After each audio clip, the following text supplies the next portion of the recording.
Shalom, salam sehat untuk kita semua.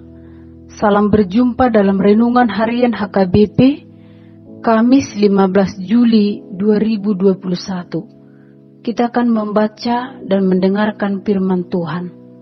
Tapi sebelum itu, mari kita berdoa. Kami bersyukur ya Tuhan, bahwa hari ini kasih dan pemeliharaan Tuhan senantiasa kami alami dalam kehidupan kami. Pada saat ini kami akan mendengarkan firman-Mu.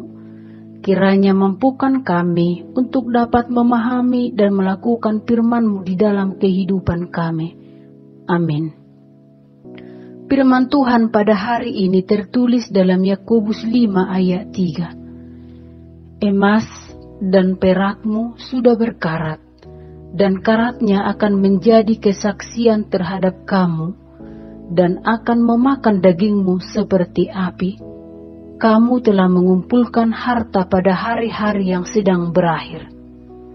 Bapak, Ibu, Saudara yang dikasihi Tuhan Yesus Kristus, saya rasa tidak seorang pun di antara kita yang tidak ingin menjadi orang kaya, orang sukses, dan orang berhasil.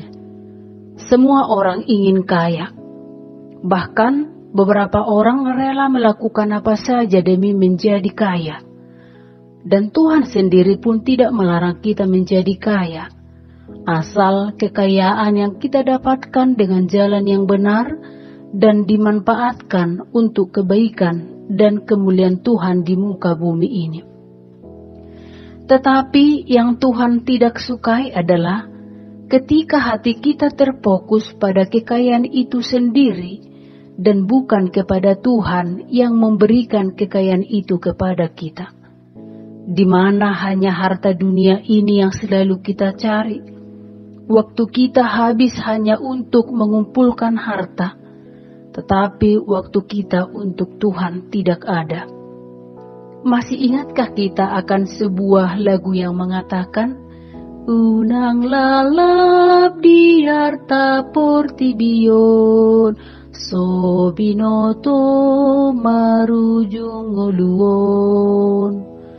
Lagu itu mengingatkan kita supaya jangan harta dunia ini yang kita cari, tetapi kita diingatkan supaya kita juga mencari harta surgawi, harta yang kekal selamanya.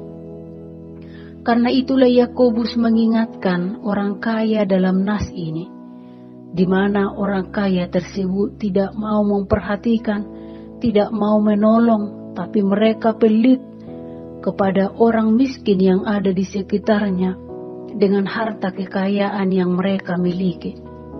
Tetapi justru mereka hanya mementingkan dirinya sendiri.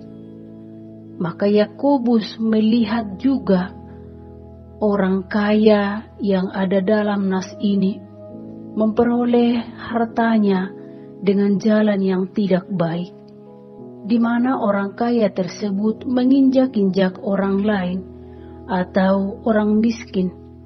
Mereka menahan upah dari buruh yang bekerja pada mereka, atau mereka memberikan upah yang tidak memadai atau di bawah standar kepada para pekerja. Kalau kita baca dalam Imamat 19 ayat 13 dikatakan, "Janganlah kau tahan upah seorang pekerja harian sampai besok harinya." Dengan menahan upah pekerja, ternyata perbuatan itu sudah melanggar hukum Tuhan. Karena itu Bapak, Ibu, Saudara yang dikasihi Tuhan Yesus Kristus, apa yang bisa kita pelajari dalam nas ini? Yang pertama, bahwa harta dunia ini akan berlalu.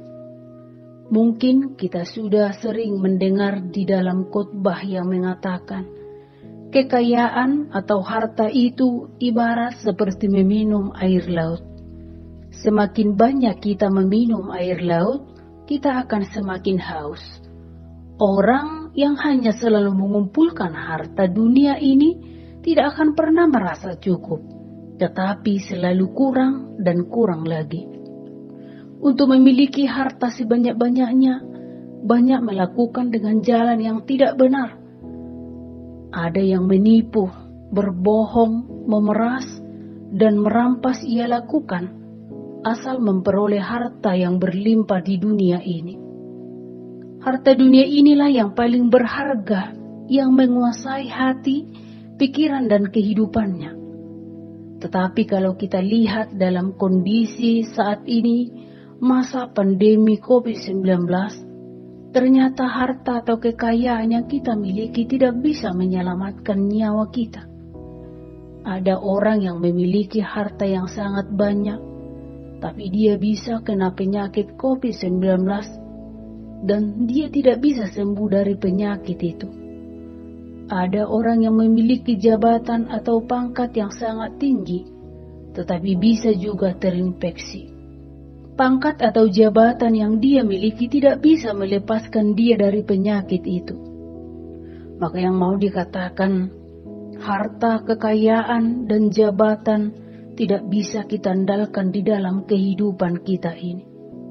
Hal itulah yang dikatakan Yakobus, kekayaanmu sudah busuk dan pakaianmu telah dimakan ngengat. Emas dan perakmu sudah berkarat, dan karatnya tidak akan menjadi kesaksian terhadap kamu, dan akan memakan dagingmu seperti api. Kamu telah mengumpulkan harta pada hari-hari yang sedang berakhir. Ternyata harta dan kekayaan kita itu tidak bisa bertahan, karena harta dunia ini ada masa pakai, ada kadaluarsa, bisa berkarat, bisa dicuri, dan bisa busuk. Maka harta yang kita kumpulkan itu menjadi sia-sia, padahal kita sudah capek atau kita sudah bersusah payah mengumpulkannya. Seperti yang dikatakan Tuhan Yesus dalam Matius 6 ayat 19-20. Janganlah kamu mengumpulkan harta di bumi ngengat dan karat merusaknya, dan pencuri membongkar serta mencurinya. Tetapi kumpulkanlah bagimu harta di sorga ngengat dan karat tidak merusaknya, dan pencuri tidak membongkar serta mencuri. Artinya, jangan habiskan masa hidupmu untuk kekayaan yang dapat busuk dan sementara. Tetapi sangat bijaklah bila kita menggunakan kekayaan yang bersifat sementara itu untuk mencari harta yang kekal.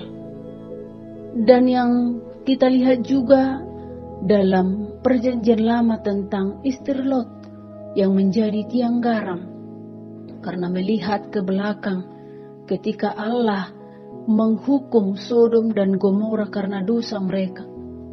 Istri Lot melihat ke belakang bukan karena Sodom dan Gomora terbakar, tetapi karena hatinya selalu melekat pada harta dunia ini. Maka kematian juga bisa menjadi upah kita ketika kita membuat harta dunia ini menjadi sasaran hidup kita. Yang kedua, tidak salah kalau kita memiliki banyak harta, tetapi yang salah jika dari jalan yang tidak benar harta itu kita peroleh. Dan janganlah kita mau diperhamba, dan janganlah memperhamba harta dunia ini, tetapi carilah harta di dalam Tuhan, dan marilah kita pakai harta yang ada pada kita untuk kemuliaan nama Tuhan. Amin. Kita berdoa. Terima kasih ya Tuhan buat firman-Mu yang sudah menyapa kami. Kiranya berikan kekuatan bagi kami untuk memakai harta yang ada pada kami hanya untuk kemuliaan nama-Mu. Dan biarlah kami mencari harta itu dengan jalan yang baik, yang sesuai dengan kehendak-Mu. Dan biarlah kami jangan diperhamba akan harta dunia ini, karena kami tahu bahwa itu akan berlalu dari dunia ini ya Tuhan. Kiranya Engkau memberkati kami sepanjang hari ini bersama dengan seluruh jemaat-Mu dimanapun mereka berada. Bila ada yang sakit, Engkau sembuhkan ya Tuhan. Bila dalam pergumulan, Engkau menolong mereka. Hanya di dalam nama Yesus kami berdoa. Amin.